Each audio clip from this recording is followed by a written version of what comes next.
എല്ലാവർക്കും നമസ്കാരം. എല്ലാവരും യോഗ വീട്ടിൽ ചെയ്യാൻ ശ്രമിക്കുക. എല്ലാവർക്കും അതിൻ്റെതായ ആസനസ്ഥിതി വരുന്നതായിരിക്കും.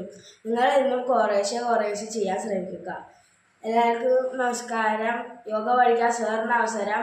എന്തെങ്കിലും സംശയമുണ്ടെങ്കിൽ കമൻറ്റ് ബോക്സിൽ രേഖപ്പെടുത്തുക. നിങ്ങൾക്ക് അറിയുന്നതാണെങ്കിൽ ഞങ്ങൾ റിപ്ലൈ തരുന്നതായിരിക്കും. ഇന്ന് ചെയ്യാൻ പോകുന്ന ആസനം പൂർണ്ണ ചക്രാസന.